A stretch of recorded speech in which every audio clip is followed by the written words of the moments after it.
Good morning, welcome to my YouTube channel curious study hub. आज की इस video में हम बात करेंगे DSSB में निकली पीजीटी की वैकेंसीज़ की।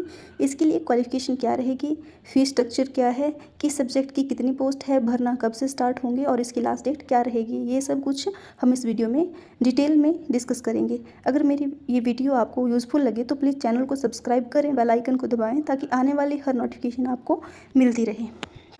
सबसे पहले हम बात करते हैं DSSB की। इसकी फुल फॉर्म है Delhi subordinate service selection board. जिस तरह से हर स्टेट का अपना बोर्ड होता है, जैसे हिमाचल का HPPSC है, HPRCA है, उसी तरह से DSSB दिल्ली का बोर्ड है जो दिल्ली के कॉम्पिटिटिव एग्ज़ाम को कंडक्ट करता है। इस फॉर्म को ऑल इंडिया के कैंडिडेट फिल कर सकते हैं, बट दिल्ली के अलावा किसी अदर स्टेट या यूटी का कैंडिडेट अगर इस फॉर्म को फिल करेगा तो वो UR के में ही आएगा, चाहे वो किसी भी कैटेगरी का हो। तो अब हम बात करते हैं इसकी स्टार्टिंग डेट और क्लोजिंग डेट की। तो इसकी जो ओपनिंग डेट है वो है आपकी 16 जनवरी। तो ये फॉर्म जो है आपकी 16 जनवरी से भरना स्टार्ट हो जाएंगे और इसकी जो क्लोजिंग डेट रहेगी वो रहेगी आपकी 14 फरवरी। तो इसको हम 14 फरवरी तक भर सकते हैं। लगभग आपको फिल करने के लिए 1 महीने का टाइम आपके पास दिया गया है। मेरे हिसाब से सभी एलिजिबल कैंडिडेट को ये फॉर्म फिल करना चाहिए। अगर क्लियर हुआ हो गया तो वेल एंड गुड, अगर नहीं हुआ तब भी हमें कुछ ना कुछ सीखने को ही मिलता है। अब हम वैकेंसीज़ की बात करते हैं। एक और बात, यहाँ पर मेल और फीमेल के लिए अलग अलग वैकेंसीज़ रहती है। तो चलो अब हम वैकेंसीज़ की बात कर लेते हैं। अब हम टोटल वैकेंसीज़ की बात करते हैं तो लगभग हर सब्जेक्ट की यहाँ पे वैकेंसी निकली हुई है पीजीटी में। तो सबसे पहले हमारे पास है पीजीटी हिंदी। मेल में आपके पास आपके पास टोटल आपके पास 70 पोस्ट है। इसमें कैटेगराइजेशन अगर किया जाए तो UR में 51 पोस्ट है, OBC में 4 है, SC में 6 है, ST में 2 है, EWS में 7 है। टोटल आपके पास 70 पोस्टें हैं। उसी तरह से फीमेल की बात की जाए तो आपके पास टोटल आपकी 21 रहती है।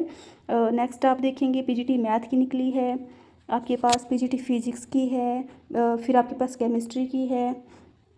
केमिस्ट्री के बाद आपके पास आता है बायोलॉजी की है, इकोनॉमिक्स की है, कॉमर्स की है, फिर आपके पास हिस्ट्री की आती है, ज्योग्राफी की आती है, आपकी पॉलिटिकल साइंस की आती है, सोशोलॉजी की आती है। इस तरह से ये लगभग सभी सब्जेक्ट की आपके पास वैकेंसीज़ है। तो अब हम बात करते हैं क्वालिफ़िकेशन की कि इस पोस्ट को भरने के लिए आपकी क्वालिफ़िकेशन क्या रहेगी। तो क्वालिफ़िकेशन की अगर हम बात करें तो जो जितने भी पीजीटी हैं, जितने भी सब्जेक्ट हैं, सभी की क्वालिफ़िकेशन सेम ही रहेगी।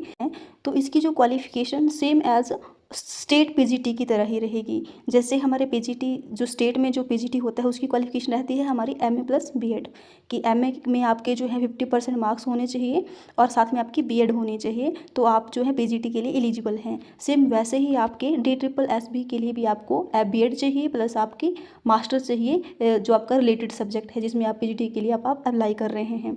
तो इसके अलावा आपको जो स्टैट CTET वगैरह किसी भी चीज़ की आपको ज़रूरत नहीं है, एक्सपीरियंस की भी कोई ज़रूरत नहीं है।